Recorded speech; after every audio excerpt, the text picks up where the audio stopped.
یہ سال 1946 کی ابتدا تھی۔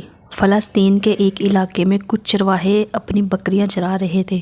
پاس میں قمران تہذیب کا علاقہ تھا جہاں کچھ غاریں تھیں۔ چرواہوں نے وقت گزارنے کے لیے آس پاس پتھر پھینکنا شروع کر دیا۔ ان میں سے ایک پتھر کھائی میں موجود ایک غار کے اندر گیا، جہاں سے ایک تیز آواز آئی جیسے کوفہ کے اندر کچھ ٹوٹ گیا ہو۔ چرواہے غار کے اندر گئے تو انہیں قدیم زمانے کے کچھ مٹی کے برتن ملے جن کے اندر ہزاروں سال پرانے اسکرپٹ اور تحریریں موجود تھیں جو چمڑے اور کاغذوں پر لکھی ہوئی تھی۔ آس پاس کے علاقوں کو جب آرکیولوجسٹ نے تلاش کیا تو وہاں 900 قدیم تختیاں پائی گئیں جنہیں آج بک آف ہنوک کہتے ہیں۔ یہ کتاب تاریخ انسانی کی عجیب و غریب اور بالکل الگ کہانی بیان کرتی ہے، جس میں طوفان نوح تک کی انسانی تاریخ لکھی ہے، جن میں خاص طرح کی مخلوق کا ذکر ہے۔ یہ کتاب آخر کس نبی پر اترا صحیفہ تھا اور اسے بائبل سے الگ کیوں کر دیا گیا؟ آج ہم اس ویڈیو میں اس پراسرار کتاب کے متعلق سب کچھ جانیں گے۔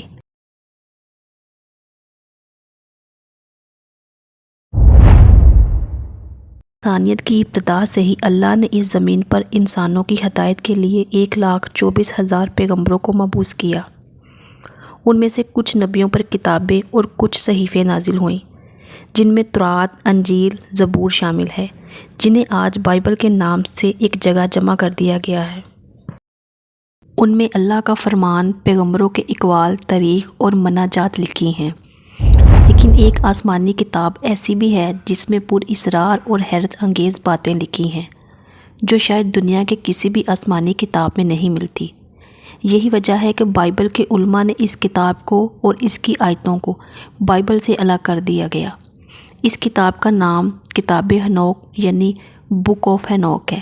یہ کتاب ہنوک یا پیغمبر ہانوک پر نازل ہوئی تھی، جنہیں اسلام میں حضرت ادریس علیہ السلام کے نام سے ذکر کیا جاتا ہے۔ ادریس علیہ السلام اللہ کے تیسرے نبی تھے جو آدم علیہ السلام اور شیش علیہ السلام کے بعد نبوت کے جلال و قدر منصب پر فائز ہوئے۔ مورخین نے لکھا ہے کہ آپ کی پیدائش بائبل یعنی عراق یا مصر کے علاقے منسک میں ہوئی تھی۔ ادریس علیہ السلام یرید کے بیٹے تھے جو آدم علیہ السلام کی 7ویں نسل سے تعلق رکھتے تھے اور حضرت نوح کے پردادا تھے، جبکہ سمیاری تختیوں پہ کندہ تاریخ یہ بتاتی ہے کہ ہنوک ایک عظیم بادشاہ اور عالم تھے جنہوں نے سب سے پہلے پڑھنے لکھنے کی ابتدا کی تھی۔ ہنوک کی کتاب انسانی تاریخ کی ایک عجیب و غریب داستان کو بیان کرتی ہے، جس کے مطابق خداوند خدا نے واچر یعنی فارنجر کو اس دنیا پر گرایا تھا جن کا سردار شام اعظم تھا۔ یہ ہزاروں سال پہلے کی بات تھی۔ وہ اپنے 199 ساتھیوں کے ساتھ کوہ ہرمن پر اترا اور انہوں نے یہ عہد کیا کہ انسانوں کی بیٹیوں کے ساتھ جنسی تعلقات قائم کریں گے۔ واچر یعنی خدا کے فرشتے تھے جنہیں انسانوں کی نگرانی کے لیے بھیجا گیا تھا، لیکن وقت گزرنے کے ساتھ یہ زمین پر رہنے والی حسین عورتوں کے عشق میں مبتلا ہو گئے۔ یہ انسانی عورتوں کے لمبے اور حسین بالوں کی طرف مائل ہونے لگے۔ انہوں نے عورتوں کے ساتھ جسمانی تعلق بنائے، جس کے نتیجے میں نفیلیمز یعنی جوائنٹس پیدا ہو گئے جو کہ عجیب و غریب اور دیو قامت مخلوق تھے۔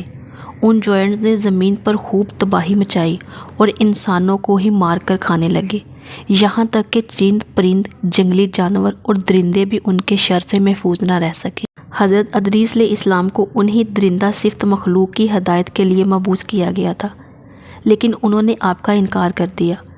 ہنوک کی کتاب کے 3 باب میں یہ بتایا جاتا ہے کہ کس طرح ان فورنجرز نے انسانوں کو فساد اور تباہیوں کے علوم اور چیزیں سکھائی۔ مثلاً عزازیل نے انسانوں کو تلواریں، خنجر اور ہتھیار بنانا سکھایا۔ اس نے انسانوں کو زیورات بنانا، آنکھوں کو سنوارنا۔ ان سب کاموں کی وجہ سے انسانوں میں برائی اور بدکاری پھیل گئی۔ اس طرح شام اعظم نے جادو کرنا سکھایا، امروز نے ستاروں کے علوم اور کوکائل نے علم فلکیات سکھائی۔ زمین میں ہونے والے اس فساد کو دیکھ کر خدا غضبناک ہوا۔ اس نے 4 فرشتے یعنی میکائیل، یوریل، رافیل اور گیبریل کو زمین میں بھیجا، اور یہ فرشتے باغی فرشتوں اور نافہمیز کو سزا دیتے، کچھ زنجیروں میں جکڑ لیتے، ان واچرز کو بھی ہلاک کر دیتے جنہوں نے عورتوں کے ساتھ ناپاک رشتے بنائے تھے، ووچرز کو یہ 4 فرشتے زمین کے اندر قید کر دیتے ہیں جہاں وہ تا قیامت قید رہیں گے۔ کہا جاتا ہے کہ ادریس علیہ السلام کو اللہ کی طرف سے یہ قدرت دیا گیا تھا کہ وہ زیر زمین دنیا میں بھی جا سکتے تھے۔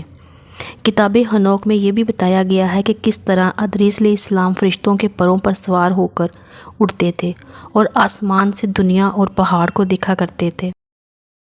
ہنوک کے گزارش کرنے کے باوجود خداوند نے فیصلہ کیا تھا کہ زمین پر ایک عظیم سیلاب آئے گا جس میں تمام نافیلیمز اور دیوقامت مخلوق ختم ہو جائے گی اور زمین کو ان کے وجود سے پاک کر دیا جائے گا۔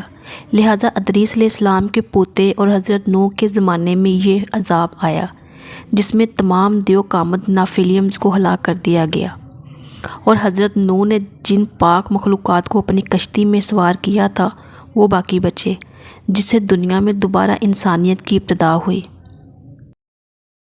اب سوال یہ اٹھتا ہے کہ 4 اینجل جو کہ اللہ کے فرشتے تھے وہ نافرمان کیسے ہو گئے، جبکہ اسلامی عقائد یہ کہتی ہے کہ فرشتے کبھی خدا کی نافرمانی نہیں کرتے۔ دراصل یہودیت اور نصرانیت کے مطابق فرشتے بھی نافرمان کر سکتے ہیں، جو کہ ایک باطل عقیدہ ہے۔ لہٰذا گمان کیا جاتا ہے کہ 4 اینجل کوئی فرشتے نہیں بلکہ جن تھے جنہیں نافرمانی کے سبب اس زمین پر گرا دیا گیا تھا اور جنہیں اہل کتاب نے فرشتہ بنا کر پیش کر دیا۔ جبکہ دوسرا نظریہ یہ ہے کہ ووچر کوئی آسمانی مخلوق تھی، جیسا کہ ہزاروں سال پرانے قدیم سمیاری تہذیبوں کی تختیوں میں موجود ان ووچر کا ذکر ملتا ہے، جنہیں سمیاری اقوام اور انوناک کا نام دیا جاتا ہے۔ ان تختیوں کے مطابق انوناکی آسمان سے زمین پر آئے تھے اور یہ انسانوں سے ٹیکنالوجی کے اعتبار سے کافی ترقی یافتہ تھے، جنہوں نے انسانیت کو کئی علوم اور تکنیک سکھائے، لیکن انہوں نے جب زمین میں فساد مچایا تو انہیں ہلاک کر دیا گیا۔